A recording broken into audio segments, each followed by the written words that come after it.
We've got some very bad news about the future of DC, plus very good news about Avengers Doomsday and new Marvel TV shows, and the director of the Batman Part 2 giving us new info on the villain of the movie and if it's taking place in James Gunn's new DC universe. Let's get into it. We're going to start off with some good news before we get into the bad stuff for DC, and the good stuff is that Matt Reeves, the director of the Batman Part 2, says the villain of the movie has never really been done in a movie before. That definitely eliminates characters like the Joker being the main villain of this next movie, Mr. Freeze, he was the villain of Batman and Robin, so we're not going to see any of those characters. Obviously, this has most people thinking it's going to be either the Court of Owls or Hush. Both are kind of villains that could be really worked into this more grounded universe super easily. And I do see people complaining that Hush would be too similar to the Riddler, obviously because of some things that happen in the comics, but I definitely think there's a way that they can make Hush very different. Honestly, I think a combination of both of these villains, kind of setting the Court of Owls up behind the scenes a little bit to be the main villain in Part 3 would be the best. So let me know in the comments below who you think the villain of the Batman Part 2 is. Moving on to if the movie's going to be in the new DCU, we have the most definitive answer yet, straight from Matt Reeves, where he just straight up says it's an Elseworlds movie, meaning it takes place outside of the main DCU canon. So it seems like 99% likely that these universes with Robert Pattinson is not going to be merging into the new DCU,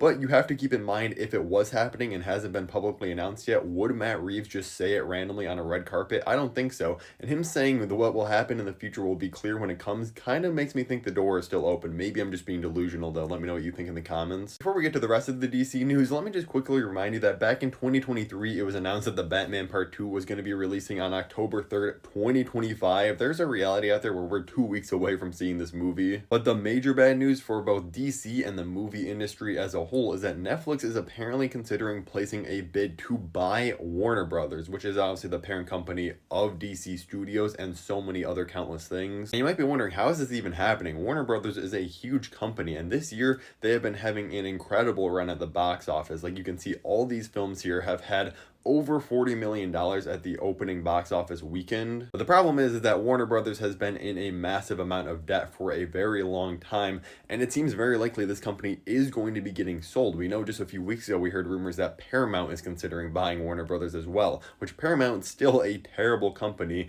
And again, having all these things owned by the same people is not good for us, the consumer, but I'd still rather Paramount get them, because if Netflix gets it, I'm concerned no Warner Brothers movies will come out in theaters. Netflix, their CEO, and all their higher-ups actively hate movie theaters and do whatever they can to try to undermine them, because their entire business model relies on people streaming things from home. And yes, this year they're kind of breaking a little bit with some films like Frankenstein having limited releases for like a week or two in theaters. That is not a full theatrical run. Again, this is not just DC. Things like the Dune movies, obviously Sinners, a Minecraft film from earlier this year, tons of major releases that made tons of money in theaters would be tragic to go straight to streaming. We really gotta hope for any other company to buy Warner Brothers, or if Netflix does buy them, that they do not take control of Warner Brothers operations. They still let them operate on their own. I'm just hoping that doesn't happen, but let's transition over to some Marvel news, because Avengers Doomsday has officially wrapped filming. This started filming at the very end of April, so a very long shoot for obviously a massive movie. Now, this movie doesn't come out for another year and 3 months. They're obviously going to have a lot of reshoots, as all Marvel movies do over the next couple months, and probably next year entirely.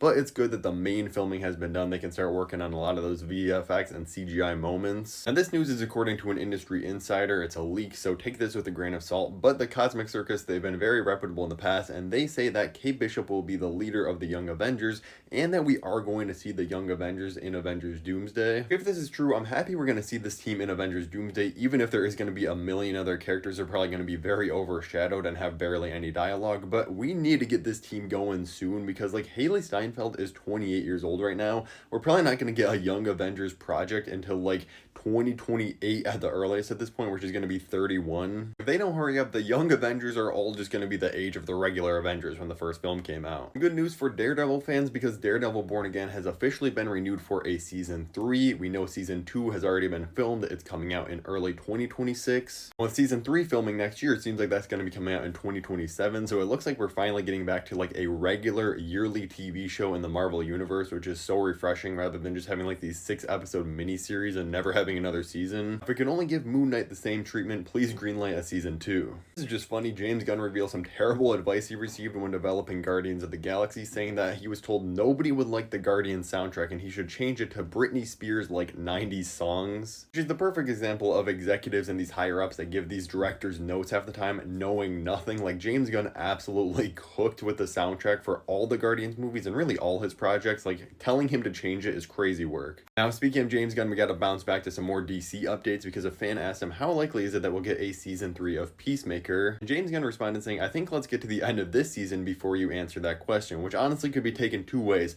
One is that the season's going to end on such an obvious cliffhanger that you know it's coming back for a third season, or they just go the complete other route and Peacemaker just like dies at the end of the second season. He's like, oh, there's your answer, no more Peacemaker. We also got this interesting teaser for the future of the DCU from Max itself. This is like when you're on HBO Max, there's this category that says characters coming to the DCU, and on the left you can see it's 2 Clayface episodes featuring him. But then they have an episode of Titans named Nightwing, and then a Justice League episode featuring Amazo. So this begs the question of when are we going to see Nightwing in the DCU? What project is he going to pop into? What are they cooking with Amazo? Could he be like a villain in Man of Tomorrow, the new like Superman and Lex Luthor movie, or what are they doing with him? We also got a brand new collaboration between Marvel and DC for the first time in over 20 years with Batman and Deadpool and a bunch of other team ups. If you want to hear all about those stories from the newest comic, click the video above my head right now, and thank you for watching.